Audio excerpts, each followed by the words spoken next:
करण्याचे प्रयत्न पुन्हा एकदा सुरू करण्यात आलेत। खरं तर भरती आहे, त्यामुळे या विसर्जनामध्ये काहीशा अडचणी निर्माण होत आहेत। गेल्या काही तासांपासून लालबागच्या राजाची मूर्ती ही अर्धी पाण्यात आणि अर्धी बाहेर आहे। तर सध्याची ही दृश्य आपण बघतोय लालबागच्या राजाची। त्याला सध्या तराफ्यावरती विराजमान करण्याचे हे प्रयत्न सुरू आहेत, त्यामुळे वाट बघितली जातेय। ओहोटी नेमकी कधी होईल याची साधारणपणे दुपारी 2 वाजल्याच्या नंतर ओहोटीची वेळ देण्यात आलेली आहे प्रशासनाकडून, आणि त्यामुळे हे पाणी ओसरल्याच्या नंतर या राजाला पुन्हा एकदा या नव्या तराफ्यावरती विराजमान करण्याचे प्रयत्न केले जातील।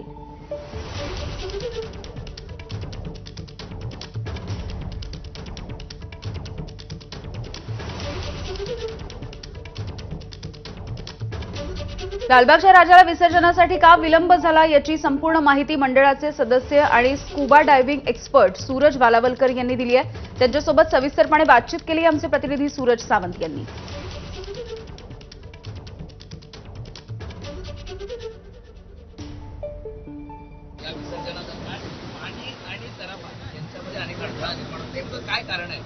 कारण काय वेदर पण तसं आहे, आणि जेव्हा मध्ये गणपती आला थोडा टाइम लागला, थोडासा टाइम लागला। त्याच्यामुळे काय होतं, समुद्राची भरती आणि ओटी याच्यामध्ये आपल्याला या तराफ्याला मॅच करण्यामध्ये आपला जो गणपती आहे त्याला याच्यावर घेण्यासाठी या तराफ्यावर घेण्यासाठी एक टाइम असतो। म्हणतात ना, तो पाण्याचा जो लयचा टाइम असतो ते तुमचा तराफा आणि जो येणारा गणपतीचं ते वरती घेण्यासाठी दोघांचं सेम टू सेम पाहिजे, तरच तो वरती चढणार। आणि एक खाली गेला पाण्याची पातळी वाढली आणि तराफा वरती झाला आणि गणपती चढवताना खाली झाला, एवढा विलंब झाला, म्हणून हा प्रॉब्लेम। जोपर्यंत भरती ही संपत नाही किंवा आहोटी होत नाहीये तोपर्यंत आपल्याला थांबावं लागेल, वाट पाहावी लागेल विसर्जनासंदर्भात।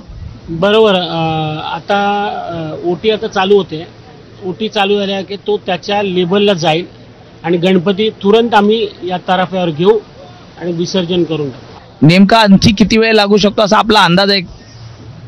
जोपर्यंत ओटी आणि भरतीचा टाइम असतो, जेव्हा भरती होते, आता तुमची ओटी आहे ती आता चालू होईल आणि तो 3 पर्यंत म्हणतात ना, 3 वाजेपर्यंत ती त्या लेवलमध्ये जाईल। तर माझ्या मते 2:30 ते 3च्या दरम्यान तेवढं लेवलला जायला पाहिजे। भरती आणि आहोटीच्या दरम्यान जर आपण पाहिलं तर जोपर्यंत समुद्राच्या पाण्याची पातळी ही कमी होत नाहीये तोपर्यंत विसर्जनामध्ये अनेक अडथळे निर्माण होऊ शकतात अशी शक्यता ही वर्तवण्यात आलेली आहे। व्हिडिओ जर्नलिस्ट कुष्मा कापरेसह मी सूरज सावंत, एबीपी माझा, मुंबई। दुसरीकडे पुण्यामध्ये मानाच्या गणपतींची विसर्जनाची